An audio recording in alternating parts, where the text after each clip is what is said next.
Breaking Bad. How could New Zealand curb its youth crime crisis? China's rising youth unemployment breeds new working class. Rotten tail kids. I'm sick of it. Luxon announces crackdown on youth crime. These headlines are some of the first news stories that came up when I searched youth news. They're the same stories I've read 100 times before. Another ram raid, another fight, another piece of bad news that seems to stick to my generation like glue. And the more you pay attention, the more you'll realise these narratives are everywhere. And they're not just news articles, they're shaping how the world sees us, and even worse, how we see ourselves. I did some digging in the children's section of one of our largest media outlets, and out of 25 of the first news stories that came up, only 24 portrayed young people in a negative way. Out of all the stories they could tell about us, these are the only ones that they thought were worth telling. And the issue isn't just that these negative stories exist, it's that they dominate the conversation. Where are the stories about young people leading change? Where are the stories about us starting initiatives, making a real change in our communities, and pushing the world forward? Storytelling has always been a powerful tool for connecting with people. From ancient cave paintings to oral traditions passed down through generations, storytelling has been the cornerstone of human expression since the beginning of time. It's how we've preserved our histories, shared our dreams, and made sense of the world. Storytelling creates a space where the audience can see themselves in the story. When I was a kid, storytelling looked like playing dress-ups and putting on plays in the backyard. And even then, I knew there was something magical about telling a story and having people hear you. Now, my storytelling is in the everyday conversations I engage in, the people I connect with, and the way I share ideas. To me, storytelling is about using my voice to bring people together. I've learned that words have power, but I've also learned how very quickly that power is stripped away when young people believe that their voices don't matter. I've watched friends hesitate to speak up or share their ideas, not because they lacked brilliance, but because they didn't believe anyone was listening. One of my friends recently said, "How people view you can change how you view yourself." There was a lot of horrible representation of teens in the media, and I was scared of becoming a monster. I stayed in my room because I didn't want to be this horrible person teenagehood was made out to be. Young people have internalized the constant focus on what we're doing wrong instead of what we're doing right. The world has taught us to be seen and not heard. And if all we see are these negative stories about ourselves, is it any wonder we start to believe them? Think about the stories you've read about young people in the media. These stories didn't just give you information, they shaped your perceptions and guided your reactions.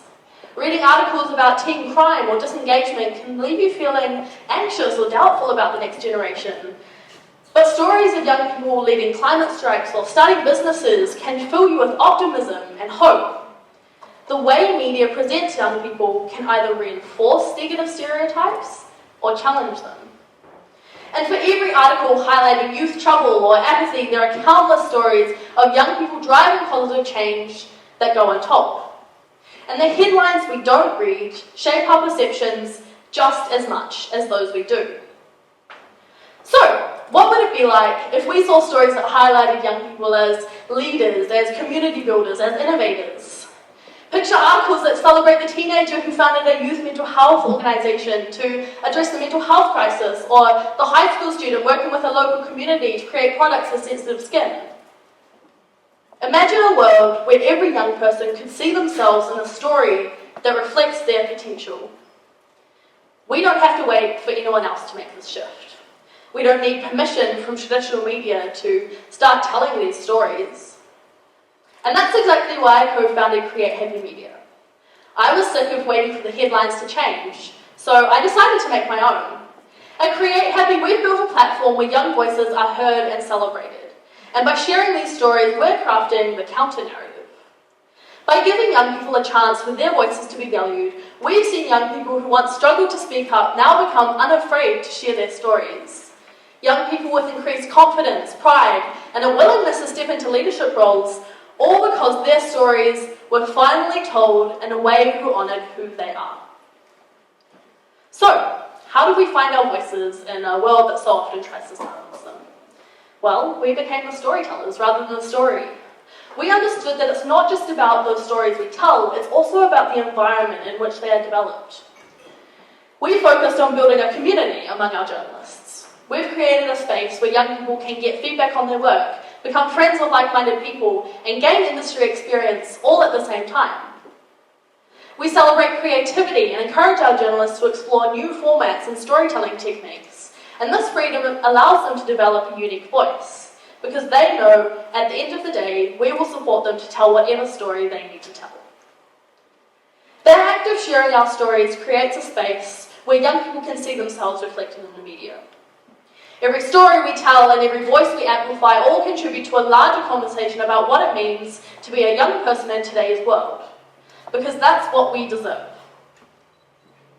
When we change the stories we tell, we change the world we live in. Imagine a world where every child grows up knowing that their voice matters. Imagine the stories they would tell, the ideas they would share, the dreams they would chase. We owe it to them to show the world that our voices are powerful beyond measure. And in doing this, we can create a space where young people feel empowered and can step up and lead with confidence. Your voice is a powerful tool. Harness it, own it, and never forget that the world needs to hear what you have to say. Thank you.